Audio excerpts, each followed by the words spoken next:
내가 이러려고 뭐 애엄마 뽑았냐 이런 카톡 받고 이러면 그때 경험이 너무 재밌는 거예요. 내 인건비는 안 남았지만 그 사람들한테 뭔가를 판단하는 거가 너무 재밌어가지고 그 멋지다고 생각한 건 내가 만들어낸 환상이지 실제로 그 안에 들여다보면 내 아이 얼굴 못 보는 시간 많고. 앞에서는 계속 일부에서는 사업 이야기만 하다 돈 보니까 얼마나 버냐, 얼마나 버냐, 뭔 사업이냐 그 얘기만 하다 보니까 얼마 월급 줬냐, 뭐 그 박나연 대표님 개인에 대한 이야기를 한번 여쭤보고 싶어서 앞서 잠깐 언급은 해줬는데 어떤 계기로 이 사업을 시작하게 되셨어요?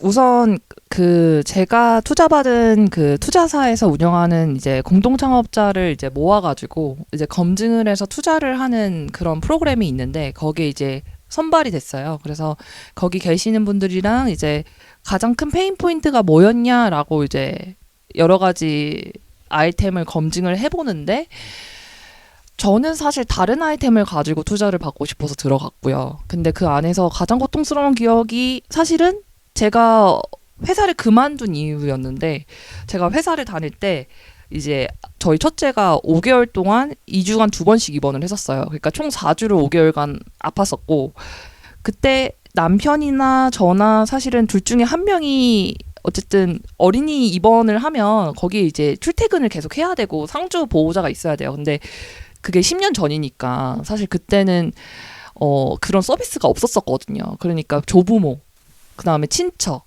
그다음에 뭐 친구 이렇게까지 부탁을 했었어야만 했었어요. 근데 아이가 어쨌든 한 번에 쭉 아픈 게 아니라 5개월 동안 2주를 한 번 더 아팠다 보니까 다시 말할 때도 너무 고통스러웠고 일단 상사한테 이제 뭐 카톡이 날라오고 이제 저도 일을 되게 잘하고 싶어하는 마음이 큰 사람이었는데 둘 다 육아나 일이나 둘 다 못한다라는 생각이 되게 힘들게 했었어요. 그래서 매일 좀 그런 생각에 시달렸던 것 같아요. 아무것도 잘하는 게 없다. 그래서 아이도 고통받고 있고 저도 고통받고 있고 회사한테도 미안하고 이게 가장 컸었고 근데 이제 그러고 나서 이제 주변 뭐 상사한테 뭐 그런 걸 이제 피드백을 받고 나니까 왜 내가 이러려고 뭐 애엄마 뽑았냐 이런 카톡 받고 이러면 이제 그만둬야겠다.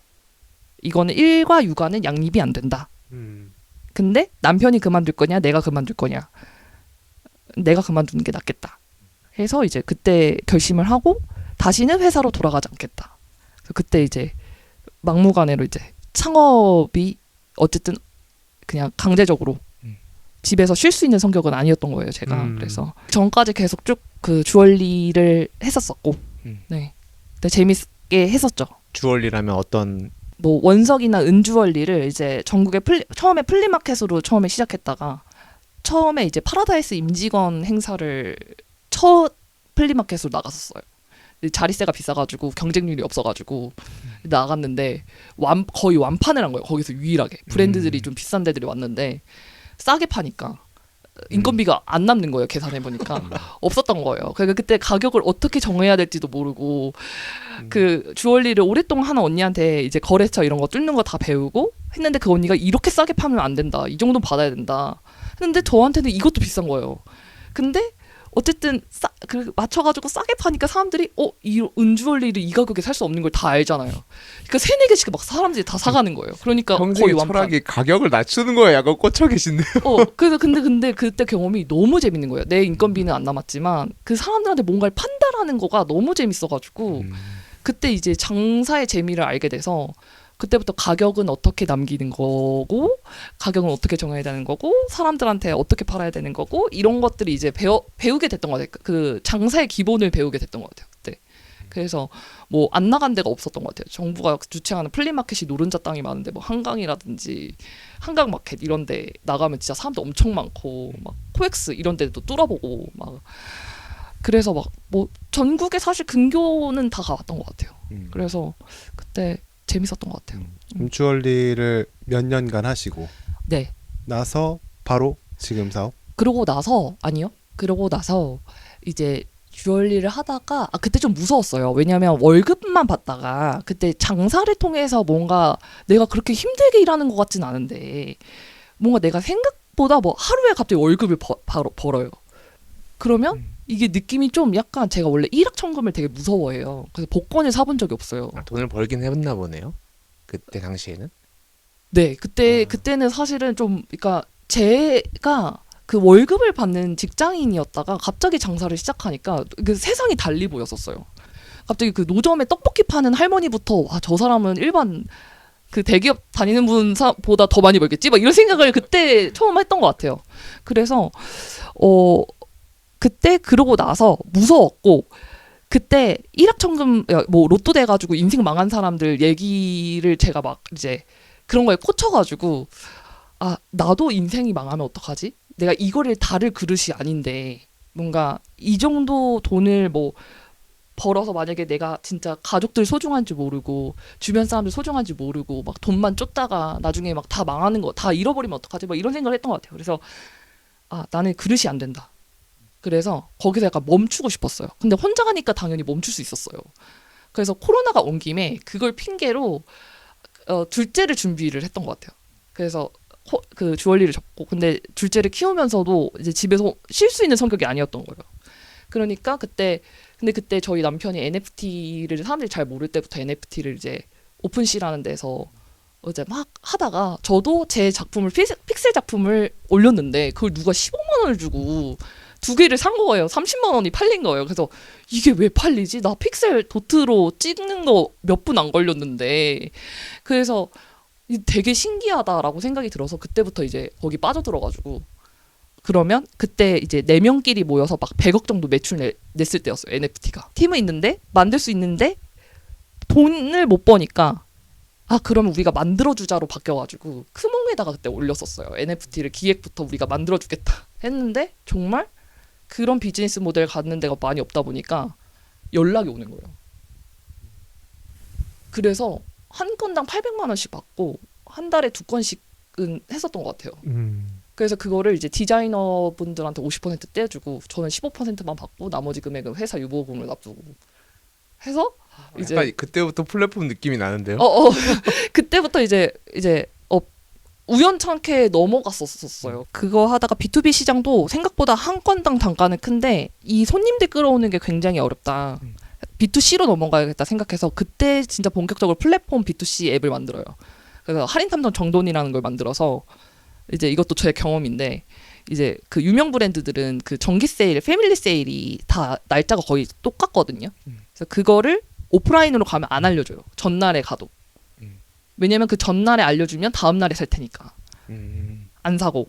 그러니까 안 알려주는데 그게 너무 화가 나서 환불 절차가 너무 불편한 거예요. 제가 50만 원어치 옷을 샀는데 애 때문에 쇼핑을 잘 못하다 보니까 그 다음날 바로 세일하는데 안 알려주더라고요. 그래서 갔는데 똑같은 옷을 환불하고 다시 살 수 있는 게 아니라 같은 디자인의 다른 바코드를 찾아서 다시 오라는 거예요. 그래서 너무 불합리하다 해가지고 할인 탐정 정돈을 만들었고 그거가 이제 정부 지원 사업이 돼서 앱을 만들었고 그러고 나서 엔틀러에 들어가게 됐어요. 그걸 투자를 받고 싶어서 사실은. 아까 이야기했던 다른 상품이 그거였군요. 네네네. 할인 정보 관련된 앱이었군요. 네. 근데 페인 포인트는 이건 아니었고 이건 거의 약간 비타민 같은 아이템이었고 페인 포인트는 이제 이런 디어맘 케어라는 그쵸. 서비스 검증을 하다 보니까 이제 여기까지 오게 된 것 같아요. 그래서 이게 4번째 창업이에요. 그래서 계속 창업만 4번 정도 하신 것 같은데 주얼리도 하셨다가 NFT도 하셨다가 뭐 앱도 만들었다가 근데 어쩌다가 디어맘 케어로 들어가게 됐나요? 말 그대로 페인 포인트가 뭔지 얘기하다가 이게 얻어 걸렸어요. 그리고 검증단을 했는데 간호사 선생님들이 이제 서플라이 단이 이제 충분히 공급이 된다라는 거를 이제 알게 된 거죠. 일주일에 거의 평균 60 그러니까 70명 정도 계속 들어오더라고요. 그래서 서플라이 땐 검증하고 이제 고객님당 그래서 그 롯데월드 몰 안에 있는 이제 세라젠 키즈 카페 가가지고 투자 받기 전에 실제로 행사를 했었어요. 거기서 어머님들 얘기를 직접 듣고 이제 그때 고객 리드를 저희 행사에 와가지고 보통 자기 개인 정보 같은 거 잘 안 쓰려고 하잖아요. 인천 사는 분 한 분 빼고 그 근교 지역에 사시는 분들은 다 이 쿠폰을 받으려고 개인 정보를 다 쓰시고 가시는 거예요. 그때 사업을 하기 전이었나요? 네, 투자 받기 전이었어요. 네, 사업하기 전에 법인은 있었나요? 그때는 기존 법인이 있긴 있었죠. 그러니까 네. 진짜 검증차 나갔었는데 네, 네, 네. 검증차 이제 월에 계속 나갔었고, 음. 거기서 이제 어머님들 실제 피드백 많이 들었었고, 이제 그렇게 해서 그런 것들을 통해서 이제 투자를 받았어요. 이거는 워킹할 것 같다라는 네. 비즈니스 모델이 동작할 것 같다 생각을 해서 투자사 분들이 그렇게 어. 이제 생각해 주셨던 것 같아요. 음. 네. 근데 플랫폼 비즈니스를 하시다 보니까 플랫폼 비즈니스가 뭐 예를 들면은 내가 물건을 만들어서 파는 비즈니스랑은 다르게 상대해야 되는 주체들이 굉장히 많잖아요. 네. 숫자가 소비자도 신경 써야 되고 그 서비스를 제공해 줘야 되는 공급자분들도 전문가분들도 모아야 되고 또 기본적으로 사내에 있는 직원들과 멤버들도 신경 써야 되고 그 대표 입장에서는 신경 써야 될 주체가 굉장히 많은데 앞서서 뭐 공급자랑 수요자 얘기는 했으니까 그 멤버들을 구성할 때 공동 창업 개념으로 하셨다고 아까 말씀을 하셔서 어떻게 알게 됐는지도 궁금하고 좋게 끝나는 경우를 많이 못 봤기 때문에 맞죠. 어떤 식으로 잘 진행하고 계신지가 궁금하네요.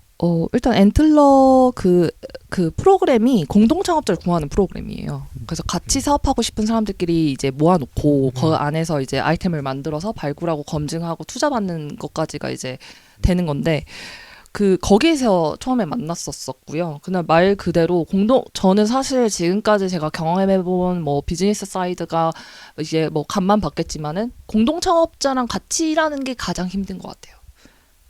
가장 어려운 것 같아요. 인생의 어떤 사업 유형을 봤을 때 공동 창업자라는 존재를 이해하는 것만으로도 사실은 굉장히 오래 걸렸었어요. 처음엔 남편이라고 그러니까 남편 같은 어떤 결혼의 주체라고 많이 비유를 하잖아요. 근데 그렇게 비유를 하고 이해를 해봤는데 그것도 안 맞고. 아예 새로 보는 유형의 파트너였네요.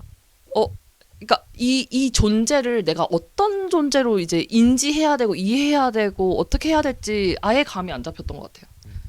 근데 이게 사실 결혼의 비유를 많이 하긴 하지만 그러니까 그만큼 많이 이제 엮여 있는 관계지만 또 되게 다른 것 같아요. 굉장히 어려운 존재인 것 같고 지금도 정말 사실은 그러니까 인연을 만나는 것도 굉장히 힘들고 말 그대로 그러니까 뭔가 내 자식처럼 이 아이템을 생각할 수 있는 사람과 만난다라는 게 뭐 생물학적으로 애를 같이 낳는 게 아니잖아요. 근데 이거를 어떻게 추상적인 이런 개념을 내 자식처럼 생각할 수 있는 사람을 동일한 사람을 만난다는 게 동일시할 수 있는 사람을 만난다는 게 자체가 이미 너무 확률상 희박한 거고 그거를 그 사이사이 엄청난 고난이 있는데 그거를 뚫고 인내심을 가지고 계속해 나가는 지구력을 갖는 사람과 또 돈이 못 벌려도 그러니까 돈이 못 벌리네 그런 힘든 순간들이 있었을 때 나는 돈이 벌리는 걸로 다른 데로 갈래 라고 하는 어떤 합리적인 판단을 할 수 있잖아요 사람들은. 근데 그런 걸 다 무시하고 그냥 갈 수 있는 사람 킵고잉 할 수 있는 사람 자체가 사실은 많지 않죠. 사실 그리고 이거는 제 페인 포인트에서 시작한 거잖아요. 그러니까 아무리 같이 만든 공동 창업자라고 해도 같은 경험을 하지 않는 이상 그래서 저는 그 같은 아픔을 가진 사람을 만나는 게 되게 힘들었던 것 같아요. 그래서 거기서 만나신 분은 약간 그런 네, 뜻이 되게, 맞았나요? 네. 근데 이제 그분은 사실은 개인적인 상황 때문에 끝까지는 같이 못했어요. 창업할 때는 같이 했으나 네. 지금은 이제 따로. 네, 지금은 따로. 근데 너무 존경하는 분이고 너무 이제 제가 되게 진짜 많이 배웠던 분이고, 그러니까 조력자로 이제 따로 이제 다른 회사를 다니시고 계시는데 지금 공동 창업자 분한테도 그런 어떤 저는 사실 저랑 비슷한 다른 경험을 했다라고 생각하거든요. 아픔이 있다. 지금도 다른 공동 창업자. 네, 다른 공동 창업자 셋이 시작한 있어요. 건가요? 2명이요. 그 저랑 다음에 다음에 이제 대체가 들어오신 된 거군요. 네네네네. 아. 중간에 바뀌셨어요. 표면부터 들어가 보죠. 한번 첫 번째 같이 찾았던 그 공동 창업자분은 어떤 역할을 하셨고 지금 창업자분은 어떤 역할을 하고 계실까요? 그때 저랑 처음에 투자를 받기까지 같이 함께 했던 분은 그 사업 전략적으로 이제 나이가 좀 많으셨어요. 그리고 40대 후반 좀 이제 어른이셨고 저보다 그리고 이제 사업 전략 쪽으로 굉장히 커리어가 되게 좋은 회사에서 오래 계셨던 분이셔서 근데 사실 이런 사업적으로 어떻게 제가 대표로서 커 나가야 될지 옆에서 되게 조력자 역할을 많이 해주셨어요. 그러니까 보시기에 제가 많이 부족했을 텐데도 제가 자신감을 갖고 대표의 역할을 할 수 있게끔 옆에서 서포트가 를 해줄 수 있는 그런 넓은 마음과 어떤 생각과 그런 사고를 가지신 분이어서 저는 되게 운이 좋았고 지금 파트너님은 오퍼레이션 내부 CEO로서 내부 운영을 이제 다 총괄하시고 어떤 데이터 품질의 어떤 기준이나 이런 체계화를 시키는 데 전문가세요. 그래서 인사 쪽 HR 전문가시고 HR도 되게 분야가 넓은데 그 넓은 분야를 다 경험하셨어요. 그분도 이제 엔틀러 코리아가 이제 매 기수가 있는데 그 6기에서 이제 만나신 분입니다. 네. 그 엔틀러 코리아라는 게 VC가 운영하는 엑셀러레이팅 맞아요. 네, 프로그램인 프로그램이에요. 거죠? 네, 네, 아마 맞아요. 그냥 그렇게만 말씀하시면은 다들 모르는- 모르실 것 같아서 그 이전에 그 할인 정보 앱을 통해서 투자를 받으려고 찾았던 VC가 방금 그 맞나요? 엔틀러 코리아. 네, 엔틀러 코리아고 거기서 운영하고 있는 프로그램에 들어가서 처음에 만났던 코파운더를 만났고 그쵸. 그다음에 이제 지금의 코파운더도 거기서 6기에서 하시던 그 다른 분을 분. 이제 소개받아주셔서 한 거네요. 네, 네. 앞서서 이제 공동 창업자에 대해서 질문을 드렸을 때 토로하셨던 공동 창업자로서의 페인 포인트를 실제 경험에서 느끼셨을 것 같아서 네. 어떤 뭐 에피소드가 있는지도 궁금하고. 사실 공동 창업자를 이렇게 만나기까지 저도 거쳐간 인연들이 있었어요. 근데 이게 사실 사람과의 인연 같은 경우에는 두 명이서 어쨌든 잘 맞아야 되는 거잖아요. 근데 그 잘 맞는 것 자체가 사실은 이게 굉장히 힘든 과정이기 때문에 아무리 잘 맞아도 이게 개인적인 어떤 이 소망이 여기에 있지 않는 이상 그거는 어떻게 옆에서 공동 창업자가 관여하고 도와주고 해서 끌고 갈 수 있는 문제는 아니거든요. 그래서 근데 이게 사실 너무 허들이 높은 것 같아요. 일단 저 자체도 좋은 사람이어야 되고 제가 근데 좋은 사람이 되기까지 그러니까 공동 창업자로서 옆에서 누군가 같이 힘을 합쳐서 일할 만큼의 사람이 되기까지도 굉장히 오래 걸렸다 생각해요. 그런 모습을 보여주고 그런 뭔가 믿음을 심어줄 수가 있고 저는 사실 첫 번째 코파운더는 실패해도 괜찮다고 생각했었어요. 이분이랑 같이 할 수만 있다면 그 마음이 더 컸고 이제 두 번째 분을 만나기까지 그 중간에 과정들을 거쳤을 때 저는 사실 공동 창업자로서 굉장히 부족한 사람, 그러니까 지금도 부족하지만 적합하지 않은 사람이었다. 그러니까 뭐냐면 사람이 중요한지를 제가 정말 마음속 깊이 깨달아야 된다라는 생각이 들었어요. 그러니까 대표라는 게 전 사실 그냥 회사를 대표하는 사람인 건 줄 알았는데 그게 아니라 옆에 있는 사람이 얼마나 소중한 사람인지 느끼고 표현하고 챙기고 그게 되게 제가 대표라는 자리가 너무 힘든 게 뭐냐면 제 의견을 말해도 불만 있는 사람이 있고 제 의견을 말하지 않아도 불만 있는 사람이 있어요. 어떻게 해야 될지 모르겠는 거예요. 어느 장단에 맞춰줘야 될까. 근데 그게 그 사람의 장단에 맞춰야 되는 게 아니라 제가 중심이 있고 먼저 듣고 어쨌든 이 주변에 있는 사람들한테 말을 수용하면서 뭔가 맞춰가야 되는 그러니까 제가 맞춰줘야 되는 사람인 거를 몰랐었어요. 제가 옆에 있는 사람한테 내가 맞춰야 되는 사람이란 거를 몰랐지만 이제 그거를 지나고 봤더니 저한테 그러니까 안 좋았고 좋았고를 다 떠나서 다 고마운 사람들이었고 다 감사한 사람들이었다. 그냥 이런 것들 깨달은 그런 게 가장 컸던 것 같아요. 그래서 혼자서 있어도 괜찮을 정도로 제가 중심이 잡혀 있어야 옆에 누군가를 들일 수 있겠다. 그런 생각도 많이 들고. 그 첫 번째 창업자분이 그거를 도와주셨나 보네요. 그분이 계셨을 때는 의지를 제가 많이를 했었던 것 같고 최종 의사결정을 보통 누가 했어요? 보통은 이제 저한테 의사결정을 할 수 있게끔 첫 번째 분 도와주셨던 것 같아요. 네.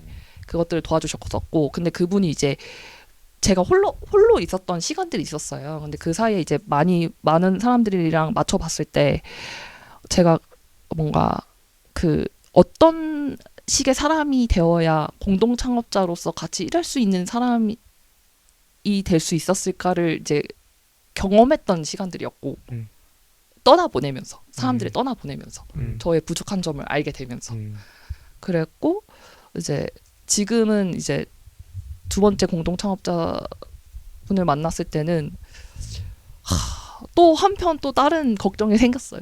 내가 이 사람의 인생을 낭비하게 하면 어떡하지라는 걱정이 생겼어요. 이 사람이 너무 능력 있고 너무 좋아요. 너무 좋은 분인데 제가 이 사람한테 뭔가 그런 퍼포먼스적으로 많이 보여줘야 되는데 혹시나 제가 제 속도가 너무 느려서 이 사람의 이 소중한 시간을 낭비를 시키면 어떡하지라는 걱정이 좀 지금은 생긴 것 같아요. 둘이 했을 때 시너지가 있어야지 공동 대표를 하잖아요. 그렇지 않고 한 명이 대표이고 나서 CEO를 예를 들면 얘는 CEO를 뭐 임원이 됐든 이사가 됐든 직원이 됐든 채용을 해서 운영을 할 수도 있는 방법도 있고, 근데 굳이 그렇지 않고 공동 대표로서 그분과 함께 하게 된 이유가 있으세요? 일단 뭐 그 공동 대표는 아니고요. 사실 그러니까 CEO는 사실 내부 대표이긴 하는데 약간 뭐 직함적으로 따지자면 공동 창업 그냥 진짜 공동 창업자죠. 그 직함을 다 내려놓고. 근데 같이 하려는 이유는 저랑 그러니까 자기 새끼처럼 자기 새끼를 혼자 키울 수는 없기 때문에, 그러니까 얘가 잘 성장하려면 저 말고 다른 사람도 필요하기 때문에 사실은 공동 창업자를 구하는 거고요. 저 하나로는 부족한 걸 알기 때문에 이제 그런 거고. 그래서 여쭤봤던 질문의 의도가 직원으로서 데려와도 그거를 채울 수 있는 방법을 고려해 보셨는가? 고려해봤죠. 근데 직원은 어디까지나 사실 직원일 수밖에 없다고 생각해요. 그 직원이 먼저 보여주면 너무너무 사실 감사한 거죠. 그거에 대한 헌신이나 그걸 먼저 보여주는 직원이 있다면 그 사람을 나중에 공동 창업자로 올릴 수는 있겠지만, 근데 그거를 이 사람이 나한테 그런 어떤 책임과 자리를, 그러니까 이 자리가 사실 좋은 자리가 아니거든요. 공동 창업자는 사실 어떻게 보면 십자가를 같이 지는 모든 짐을 끌고 가죠. 고된 일을 맡기는, 고통을 주는 사실 자리인데, 이 고통을 같이 져줄래요? 라고 했을 때 내가 같이 질게요 라고 하는 사람을 구하는 게 더 빠른, 그런 사람이 저랑 같이 고통을 나눠 지실 분 이렇게 찾아도 사실은 못 찾는 경우가 훨씬 많은데, 그래서 더 적극적으로 이렇게 좀 찾았던 것 같아요. 근데 아까 이제 앞서서 말씀하셨을 때는 이제 지금 CEO로 계신 분이 HR 쪽도 잘 하시고 네. 사업 운영도 하시지만 지분은 나눠 갖지 않고 있다고 들었거든요. 지금 현재는 그렇지만 지분은 아마 옮겨갈 거예요. 네. 그래서 VC 입장에서도 그거에 대해서는 뭐 크게 관여하지는 않는 건가요? 엔틀러 코리아는 원래 공동 창업자를 선호합니다. 그래서 통계적으로 실리콘밸리에서 이제 공동 창업자가 2명이거나 3명일 경우에 성공률이 더 높다라는 데이터가 있어서 더 선호를 하고 있고요. 그런 거에 대해서 더 좋아하고 있고. 그러면 공동 창업자를 둬야겠다는 거는 뭐 VC의 의견도 아니고 온전히 대표님의 의사 결정은 맞는 거네요. 그쵸. 네.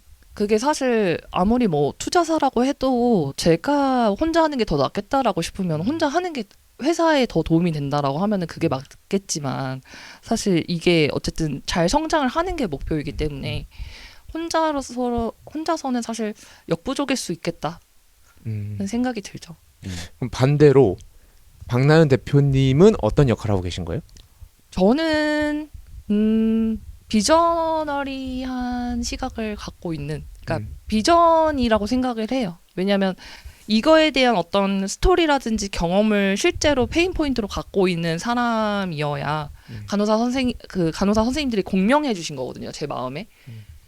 근데 사실 제가 그런 경험을 실제로 안 했다면 이렇게까지 정말 저희 디어맘 케어라는 서비스가 어머님들한테 호평을 받을 수 있었을까? 처음에 체계가 아무것도 없었어요. 그 간호사 선생님들이 만들어주신 거예요. 지금도 그렇고. 그래서 저는 사실 그냥 이 디어맘 케어가 왜 탄생할 수밖에 없었는지, 왜 우리가 서비스 퀄리티 컨트롤을 왜 중요하게 생각하는지, 저희가 왜 간호사 선생님을 왜 저희 자산이라고 생각하고 왜 중요하고 왜 존중해야 되는지에 대해서 말할 수 있는 사람이라고 생각을 하고, 그 이 밖에 사업을 더 성장시키는 거는 또 다른 공동 창업자분이 더 잘할 수 있는 영역이라고 생각하고 각자 잘하는 영역을 그냥 하면 된다고 생각해요. 그럼 비전 담당이다라고 네. 생각을 하시는 거군요. 네. 혹시 현장 그 디어맘 케어도 그렇고 플레이도 그렇고 현장에 대표님이 직접 나가시는 경우가 있으세요? 이번에 나갔어요. 2번. 각각 2번 아니면 한 번씩? 제가 딱 2번 나갔었는데요. 제가 원래 안 나가다가 나가서 현장에 저도 사실 애를 엄청 좋아하고, 그러니까 아이를 이제 오감 퍼포먼스 교사로 잠깐 일해본 적이 있어요. 저희 둘째한테 배워가지고 이제 써먹으면 좋겠다고 생각해가지고 둘째 키울 때 잠깐 집 앞에서 이제 일한 적이 있었는데 그때 너무 행복했어요. 그 선생님이 이제 임신을 하셔가지고 만삭이셔서 제가 후임자로 들어왔는데 그 선생님이 아이를 대하는 걸 보고, 그러니까 사고를 확장해주는 질문을 계속 던지고 아이의 어떤 놀이를 통해서 아이의 정서나 이런 것들 다뤄주는 거 모습을 보면서 와, 이 직업 진짜 멋지다 이런 생각을 했거든요. 근데 그때 정말 살이 쪽쪽 빠질 정도로 뭐 진짜 체력적으로 많이 뭐 소모가 됐지만 너무 행복했었어요. 그 일하는 시간이. 그래서 그런 좋은 기억을 갖고 있고, 저도 아이를 잘 뭔가 케어할 수 있는 사람이다라는 걸 갖고 있는데, 이번에 시간이 안 맞아서 저희 매니저님 매칭이 어려울 때 그냥 제가 조금 더 찾아보는 대신에 제가 한번 나가면 어떨까. 주말이었고 그래가지고 이제 제가 나가봤는데 너무 힐링이 되고, 사실은 어머님들한테도 너무 좋은 피드백을 사실은 저도 들었었고, 거기에서 현장에서 매니저님이 느낄 고충이나 그런 것들이 뭔가 있었을까라고 했을 때 인사이트가 굉장히 많더라고요. 그래서 앞으로 뭔가 종종 나가서 케어를 했으면 좋겠다. 그래서 그 아이는, 제가 맡은 2 아이는 앞으로 어머님이 한 번 더 맡기실 때는 제가 나가겠다, 제가 가겠다, 제가 오겠다 이렇게 말씀드릴 정도로 이제. 이거 대표가 나가면 꼰대짓 하기 딱 좋은데 내가 해봤는데 이거로 바로 말할 수 있는 거거든요. 근데 저는 너무 사실 사실은 되게 뭐 그런 것보다는 뭔가 시간을 알려줄 수 있었으면 좋겠다. 그런 시간? 뭔가 뭐 그런 시계를 따로 제공해야 되겠다. 그런 네. 약간 디테일한 것들을 좀 많이 깨달았다. 네네. 그리고 어머님한테 말하는 말투라든지 이런 것들을 좀 정돈되게 정갈하게 좀 바꾸면 좋겠다. 그래서 마스크를 쓰고 케어를 할까요? 뭐 안 쓰고 케어를 할까요? 이렇게 물어보는 거를 이제 다 매뉴얼에 넣는다든지 이런 것들이 약간 좋을 것 같아가지고 그런 것들 좀 느꼈어요. 같이 일하기 굉장히 피곤할 것 같은데. 저 약간 대표 너무 디테일하게 잡아주셔가지고. 요 대목에서 궁금한 게 생겼는데, 방금 내가 일해 보니까, 그리고 그때 뭐 오감 퍼포먼스 네. 집 앞에서 일을 했을 때 너무 행복했다라고 하셨잖아요. 근데 또 어떻게 생각을 해보면은 지금 고객님들 집 아가들은 잘 케어를 해주고 있지만 대표님 집 아가들은 엄마가 지금 대표로서 주말에도 나가서 일해. 그리고 평일에도 뭐 계속 막 저기서 그 공동 창업자 면접 보면서 골머리 싸매고 있어. 그래서 약간 정작 박나연 대표님의 페인 포인트를 해결하기 위해서 만들어진 서비스인데 정작 박나연 대표님의 페인 포인트는 해결 안 되고 남의 페인 포인트만 해결되고 있는 것 같거든요. 뿐만 아니라 대표로서 되게 해야 되는 일들이나 무거운 일들이 많잖아요. 그래서 질문은, 대표로서 박나연 대표님은 행복하세요? 정말 솔직하게 말씀드리자면은 이렇게 고통스러웠던 적이 없는 것 같아요. 요새가? 이 사업을 시작하고 나서. 네. 그래서 저는 가장 쉽게 행복했었던 때가, 돈 벌면서 행복했었던 때, 주얼리 했을 때가 가장 편했고. 지금이라도 늦지 않아요. 저는 그래서 사실 제가 그러니까 딜레마인 것 같아요. 모든 스타트업 대표님들이 그러실 것 같은데 열심히 안 하는 사람은 없을 거예요. 그래서 저도 주말에도 나와서 일을 했었었고, 그렇게 하다 보니까 어느 순간에 가정의 균형이 깨지더라고요. 말 그대로 저의 문제가 생겼어요. 오히려. 그러니까 해결되지 않는 수준을 떠나서 제 가정이 깨질 위기도 왔었던 것 같아요. 남편이 어쨌든 독박 육아를 거의 하게 되고 남편도 직장을 다니는데도 불구하고 근데 진짜 조금 그런 것들을 겪고 나서 또 체력적으로도 또 많이 힘들고 아프다 보니까 좀 내려놓게 된 것 같아요.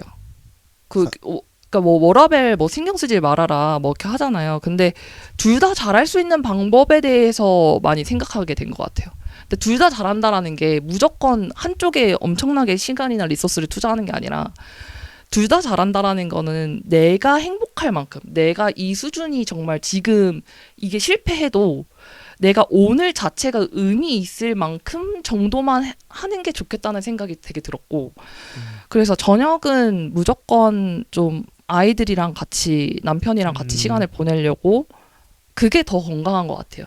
그게 나중에 실패해도 억울하지 않을 것 같고 그게 잘하는 선택인 것 같다는 생각이 들고 그럼 요새는 주말에 출근 안 하시나요? 네, 안 합니다.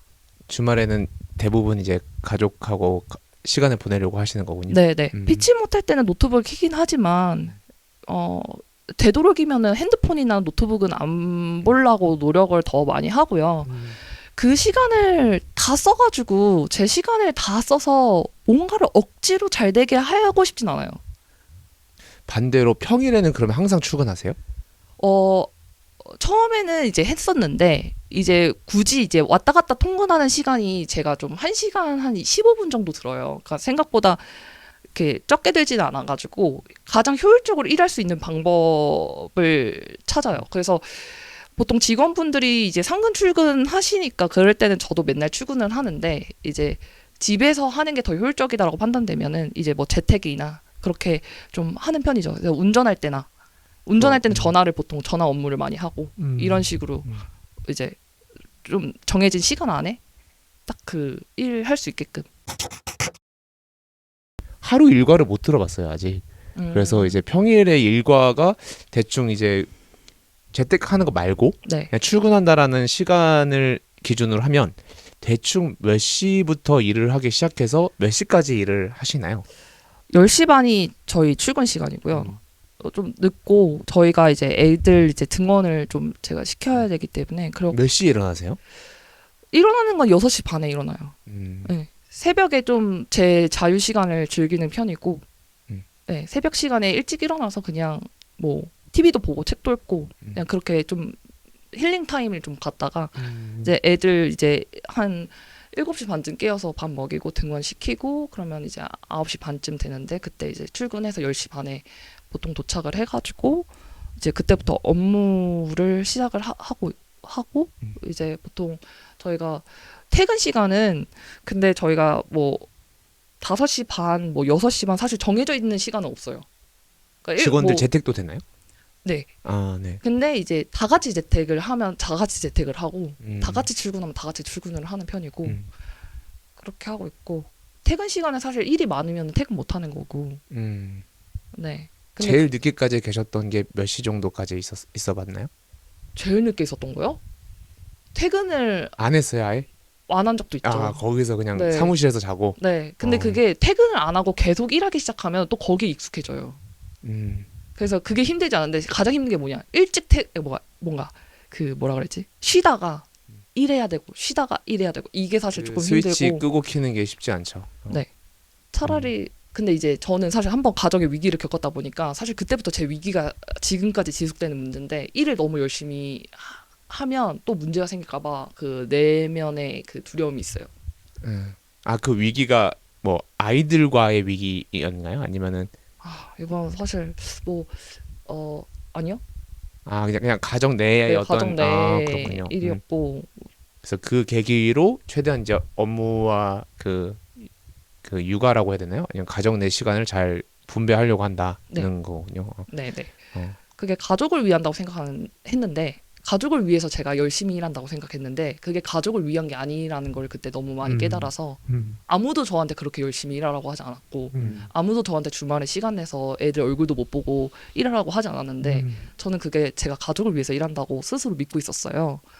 근데 그게 아무도 저한테 강요를 하지 않았던 거예요. 음. 제가 자청한 일이었고 음. 그래서 저는 그게 되게 충격이었어요. 아무도 원하지 않았던 일을 제가 문제를 자초한 거죠.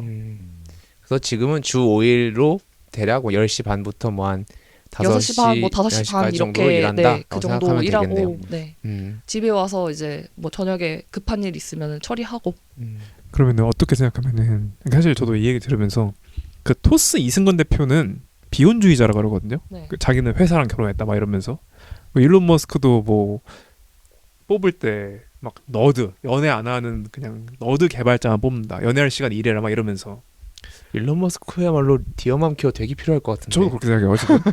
그래서 이걸 보시는 분들이 나는 딱히 결혼에 관심 없고 아니면 나이도 좀 어려. 그러면 나야말로 약간 취업이래. 창업에 적합한 인재? 이렇게 착각하실 수도 있을 것 같아요. 그렇게 생각하실 수도 있을 것 같아요. 박내현 대표님은 그러면은 가족, 육아를 신경 쓸 필요가 없다면 넌 당장 창업해도 된다라고 강력 추천하실지 아니면은 아니야. 사실 대표는 그것 말고도 이러한 단점들을 안고 살아야 돼. 라고 좀 만류하실지. 사업 시작한 이래로 고통스럽다잖아요. 네. 저는 가족 말고 다른 이유가 있을까? 네. 다른 이유요. 그러니까 저는 사실 이제 그 개인 자영업 했을 때는 몰랐는데, 그러니까 스타트업이라는 걸 진짜 어떤 진짜 조직을 만들어야 되고 누구랑 같이 함께 일해야 되는 그런 거를 경험했을 때는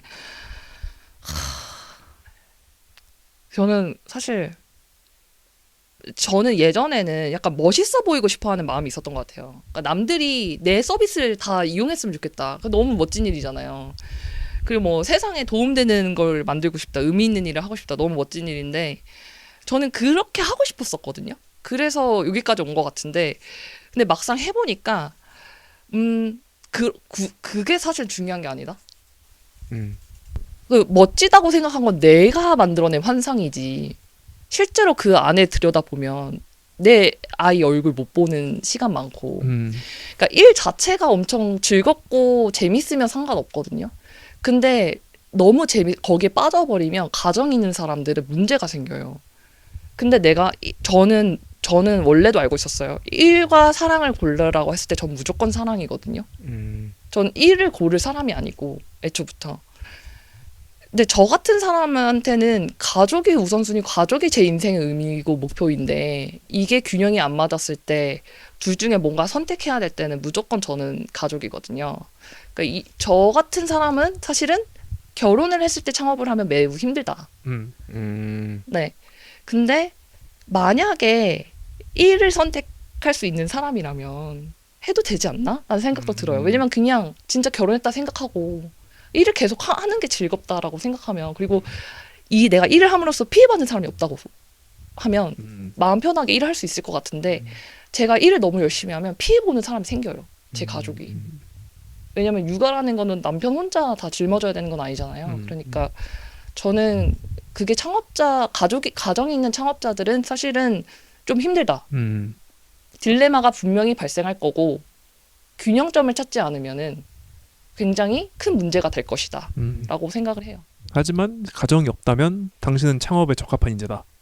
네, 여자친구가 뭐 자기 얼굴 못 본다고 뭐 화내거나 또는 남자친구가 이럴 거면 헤어지자거나 이런 상황이 아니라면 그 남자친구가 일보다 더 수정하면 문제가 생기겠지만 네. 뭐 그게 아니라 나는 무조건 1이야 라고 그렇게 자신 있게 말할 수 있는 사람들은 괜찮다고 생각해요. 엄마를 바라보는 두 아이는, 정확히는 사업가 엄마를 바라보는 두 아이는 어떤 관점을 갖고 있는 것 같아요, 엄마에게? 제가 그 어린이집 담임 선생님한테 들었는데 애들이 소꿉놀이를 했어요. 근데 엄마 아빠 역할을 이제 하잖아요. 네. 근데 저희 둘째는 그 종이로 노트북을 만들어가지고 책상 위에 앉아가지고 친구가 이렇게 부르면은 잠깐만 기다려, 나 지금 일하고 있어, 이렇게 역할놀이를 했다는 거예요. 그러니까 제가 그런 모습만 보여준 거예요. 그러니까 집에 가서 노트북 켜놓고 일하는 모습만 보여줬기 때문에 엄마의 역할은 사실은 이렇게 노트북 하면서 잠깐만 기다려 이렇게 하는 거를 이제 소꿉놀이 때 하는 거예요. 저는 그때 좀 충격을 받았었는데 그게 사실 근데 좋은 것 같지가 않아요. 네. 인생으로 그냥 한 사람의 인생을 봤을 때 가정이 있는 사람 한 사람의 인생으로 봤을 때는 정말 좋은 것 같지가 않아요. 그래서 아이한테 더 많은 시간을 근데 저는 너무 감사한 건 이 창업의 어떤 그런 고통의 경험을 했기 때문에 저는 이제 주말 동안에 아이들이랑 뭔가를 하려고 노력을 하고 있거든요. 그래서 이거가 그 전에 만약에 제가 이걸 못 느꼈다면 TV를 보거나 그냥 자거나 그 시간을 그냥 의미 없게 보내는 것도 괜찮다고 생각했을 것 같아요. 근데 이제 그게 그렇지 않다라는 걸 알았으니까 주말에 요리라도 같이 한번 해보고 뭐 그런 니즈가 생긴 거죠, 사실. 최근에 42도 초고열 독감에 걸리셨다가 나았다고 들었어요. 그렇게 막 한번 몸 상해보면 또 평소에 몰랐던 걸 알게 되잖아요. 박나연 대표님도 뭔가 큰 깨달음이 있으셨던 것 같은데. 네. 제가 이거를 하고 나서 사실 독감뿐만 아니라 많은 병을 얻었어요. 뭐 자율신경계 쪽에 문제도 생기기도 했고 또 뭐 공황장애라든지 또 이번에 독감. 그러니까 면역력이 계속 떨어져 있는 거죠. 회복이 안 되고. 제가 정말 지금까지 한 번도 이번엔 병갑니다 하고 아무것도 안 한 적이 이번이 처음인데 많은 생각을 하게 됐는데 우선 일상적인 것의 소중함을 느꼈습니다. 그래서 그냥 밥 먹고 그냥 TV 보고 그냥 애들이랑 얼굴 한 번 더 보고 한 번 더 안아주고 사실 나한테 진짜 중요한 거는 이렇게 아무것도 아닌 시간, 아무것도 아닌 일상을 보내는 거였다. 이게 가장 행복한 거였다.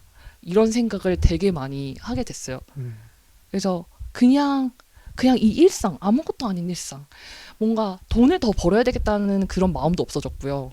성공해야 되겠다는 마음도 없어졌어요. 그냥 다만 제가 할 수 있는 만큼만 하는 거고. 이게 아무리 케어러스가 정말 제가, 그러니까 저도 사실은 이 케어러스가 잘 된다고 한들 저 때문에 잘 된다고는 생각을 안 할 거거든요. 안 될 거예요, 아마. 그건 그냥 정말 온 우주가 도와줘가지고 주변 사람이 도와줘서 그냥 어떻게 잘 된 거겠지. 라는 너무 생각이 들고 그래서 저는 그냥 지금은 아무것도 사실은 내가 중요하다고 전에 생각했던 것들이 모두 다 중요하지 않았다. 그냥 내가 중요하지 않았다고 생각한 모든 것들이 사실은 중요했다. 라는 생각을 하게 됐어요. 네. 그래서 그냥 그 일상의 소중함이 가장 큰 행복이다. 네. 그래서 뭔가 되려고 하지 않고 뭔가 돈을 많이 벌려고도 하지 않고 그냥 제가 할 수 있는 만큼만. 네, 그게 제일 좋은 것 같습니다. 저는 마지막 질문으로 사실 인간 박나연의 꿈을 물어보려고 했는데 방금 비슷한 이야기가 나온 것 같아서 그럼 그거 외로 그냥 회사 빼고 그냥 개인적으로 지금 당장 이제 법인을 청산한다고 하면 개인적으로 하고 싶은 일이 있는지를 좀 물어보고 싶기는 해요. 업무 외적으로. 네. 저는 사실 지금까지 뭔가 항상 그 주얼리 했을 때는 내가 뭔가 주변에 그런 사람이 있었어가지고 물어볼 사람이 있어서 이렇게 뭔가 시작하게 됐고 근데 그게 하필이면 재밌었어가지고 이제 해왔던 거였고 그 이후에는 사실은 뭔가 되고 싶어서 한 게 전부인 것 같아요. 이번 것도 이제 뭔가 말했는데 이제 제 페인 포인트이기도 하고 뭔가 의미 있는 일을 하고 싶다라는 그 욕심이 있었던 것 같아요. 뭔가 사회에 필요한 의미 있는 일을 하고 싶다. 근데 그냥 제가 그냥 진짜 뭔가 좋아하는 뭐랄까 그게 뭐가 되고 싶어서가 아니라 그냥 단순히 이것저것 다 해도 남들이 어떻게 생각할지 그런 거 생각 다 안 하고 남들이 그런 걸 왜 해? 라고 하는 거를 오히려 약간 하고 싶다. 뭐가 있을까요? 저는 사실 약간 제가 디자인과를 졸업했다 보니까 그런 심미적인 것들에 되게 약간 관심이 많아요. 그래서 그런 것들에 대해서 뭔가 멍 때리고 그런 심미적인 어떤 형태감이라든지 이런 것들을 그냥 보는 걸 되게 좋아하는데 모빌이 되게 저는 좋아하거든요. 모빌을 이번에도 모빌을 하나 구매를 했는데 물고기 모양 모빌인데 얘가 균형점을 찾아서 종인데 그 여러 가지 어떤 종이도 무게가 있잖아요. 근데 그런 것들이 이제 무게의 어떤 균형점을 찾아가서 뭔가 흔들리고 뭔가 하는 것들이 너무 예쁜 것 같은데 뭔가 그렇게 작고 소소한 것들을 좀 손으로 만들어 보고 싶다? 뭐 이런 생각이 있는 것 같아요. 그래서 그런 거 한번 해보고 싶어요. 만약에 시간이 많이 난다면. 저희가 마지막으로 드리는 이제 공식 질문이 있는데 너무 먼 미래 말고 저희가 녹음하는 기준으로는 지금 2025년 12월 중순을 지나고 있어서 내년 1년 정도에 어떠한 계획을 갖고 계신지를 여쭙도록 하겠습니다. 내년 1년이요. 사실 저는 항상 매년에 목표가 있었었거든요. 그 목표를 항상 하나의 문장으로 가지고 있었어요. 그게 추상적인 어떤 목표가 있어요. 만약에 이런 거예요. 리스크를 더 많이 져라. 이런 거. 그러면 제가 작년 목표가 리스크를 더 많이 지는 거였거든요. 근데 그렇게 선택을 했던 것 같아요. 근데 사실 지금에 와서야 보니까 그러니까 너무 값진 경험인 거라고 생각을 하는데 내년 목표가 사실 떠오르지 않고 지금은 제가 만약에 내년 목표는 그냥 좀 멈추고 싶다? 뭔가 저를 되돌아볼 뭔가 충분한 시간을 그냥 갖고 싶다라는 게 사실 좀 필요한 것 같아요. 그러니까 인생에서 자꾸 뭔가를 해야 된다라고 생각하면서 살았는데 그거를 멈추는 시간을 갖는 것도 굉장히 중요한 거고 소중한 거구나 해서 내년에는 조금 멈춰있는 시간들을 많이 갖고 싶다. 좀 사색할 수 있는 시간.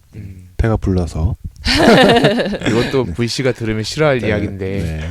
저는 뭐 그런 얘기들을 한 것 같지만 바쁘게 산다고 맞아요. 뾰족하게 뭔가 나오진 않는 것 같아요. 그럼요. 네, 바쁘게만 산다고. 네, 좋습니다. 오늘 1부부터 해서 2부까지 참 제가 들었을 때에도 많은 것들을 생각하게 하는 이야기들을 많이 나눈 것 같아서 의미가 있는 시간이었던 것 같고 박나연 대표님도 이 시간이 어땠는지 마지막으로 소감을 묻고 마무리를 하도록 할게요. 네.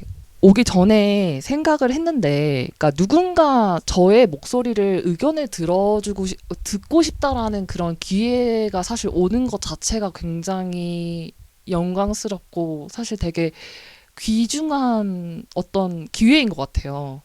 그래서 이런 기회의 장을 저한테 제가 사실 모으는 아니지만 그냥 저는 오기 전부터 일주일 전부터 생각을 했어요. 여기 와서 어떤 얘기를 해야 될까. 근데 그냥 지극히 아무것도 아닌 사람의 개인적인 이야기도 어떤 사람한테는 도움이 될 수 있다. 이런 생각이 들었고 지극히 개인적이고 아무것도 아닌 사람의 실패 경험, 고통스러운 경험들 이야기를 어떻게 해줘야 되겠다 생각이 들어서 이런 좀 기회를 저한테 주신 것 자체가 너무 사실 감사해요. 이렇게 물어봐 주셔서 너무 감사하고 너무 저한테도 되게 귀한 경험인 것 같아요. 사실 조롱을 하려 했으나 여러모로 놀리려고 했으나 많은 이야기를 들어서 즐거웠고요. 오늘 시간 어떻게 들으셨는지 또 궁금하네요. 청취자분들 또 시청자분들 어떻게 들으셨는지도 혹시 유튜브를 보고 계신 분이 있다면은 댓글 많이 남겨주시면은 저희가 참고를 해서 다음 방송에도 반영을 하도록 하겠습니다. 네, 그럼 긴 시간 동안 들어주셔서 너무 감사드리고 다음번에 또 다른 대표님과 함께 이야기를 나눠보도록 하겠습니다. 긴 시간 들어주셔서 감사합니다.